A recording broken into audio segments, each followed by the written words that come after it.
করছে ও? তোমার এইভাবে পড়াশোনা হয়? এই যে বান্দরামি করতে থাকে। ওকে একটা খাতা পেন্সিল দিয়ে দাও না, লিখতে থাকো।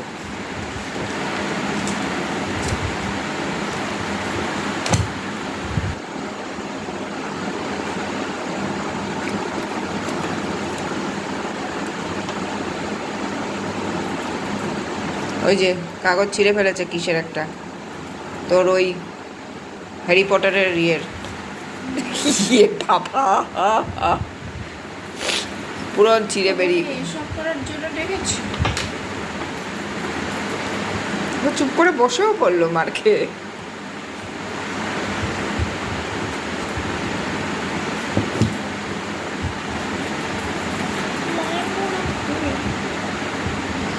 ভাই রেগে গেছে কিন্তু।